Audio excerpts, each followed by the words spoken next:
Hey Aquarius, welcome to your bi-weekly reading. So we are looking at the waning phase of the moon. We are looking at that 2-week approximate period of time where we go from the full moon to the new moon. And so we are going from the full moon on December 26th, which will be in Cancer and tropical astrology, to the, so funny, I say Cancer, and then there's like this water card here. Anyway, I think things like that are funny. And then we're going to the new moon on January 11th, and that will be in Capricorn. So that is the period of time that we are looking at.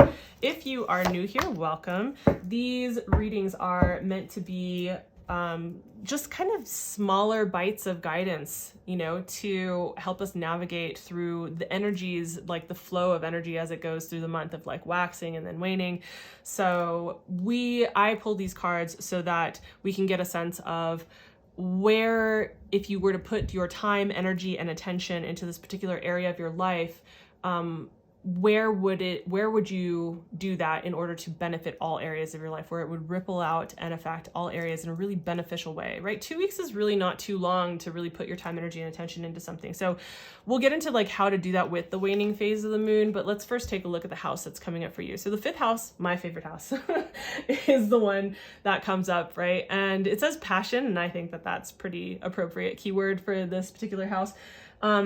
Though it also has to do with our creativity. It has to do with our fun and pleasure and sex and dating and also children. So whether you're a parent or not, it could also be the practice of making them, whether you want to have them or not.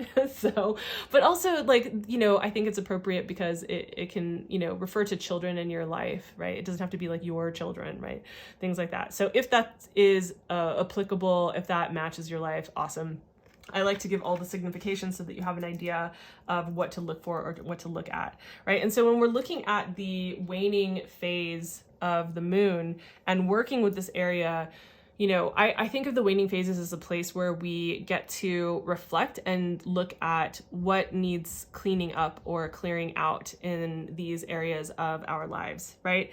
And so when we are taking a look at the 5th house, right, it's just, maybe it has to do with your creativity. Maybe you're not like an artist in the traditional sense. Maybe your creativity comes through in other ways, like different types of flow. Maybe you design things, maybe you design websites. I don't know. It doesn't even need to be career-based. It could just be some way that you like to be creative, that whether you make money at that or not. But also, again, pleasure, fun, sex, dating, right? Creativity, children. What is in alignment and not in alignment here? Where can you be looking at either shifting things so that they are in more alignment for you, or what might need to be relinquished, like released and let go of, right? Or what needs to be released out to the world. Perhaps you have been working on creative projects and you've been trepidatious about releasing them to the public or showing other people publicly, and maybe that's where this is, right? I like to give you a lot of different ideas so you can see like where this actually fits for you. The advice that we have coming through, the guidance that we have coming through, is the 10 of Pentacles. Everyone's been getting such really cool cards for their guidance for this. I'm pretty much loving it. So the 10 of Pentacles, right? This is about legacy. You know, this is about building that generational wealth, but not just like in that sense. It can also be building your legacy and wealth for yourself going forward. And wealth can look like money, but wealth can also look like stability. It can look like property. It can look like investments. It can look like building a stable structure and life for yourself, for the future, or for you and your family, or for you and maybe your yet to be found beloved, whatever that may be.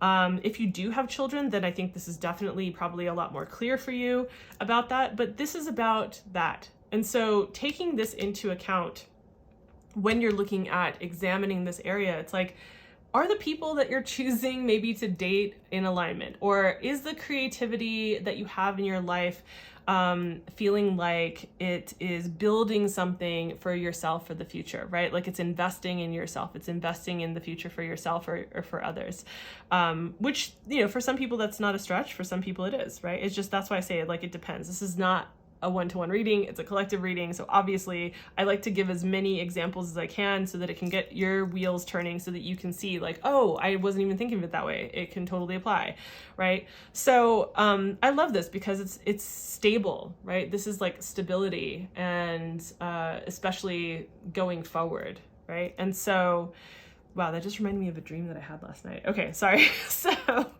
So looking at it from that perspective, are there things here that you can see are like, you know, not in alignment? And you might wonder about like pleasure and fun, like how does that play into this? Because sometimes looking at stability and structure can sound maybe like it's mundane or boring or something like that to some people, but it's like, no, like how, like play and pleasure, I think are such important aspects of our human experience. Like I would hope that we get to have that as part of what we build into our personal like wealth and feeling wealthy because we're so like happy and experiencing pleasure in our life and creativity in our life, right? And so like what can be done to create more of that, or to create the level of stability or security or structure that you need to be able to enjoy more of life, to be able to have more pleasure and fun, right?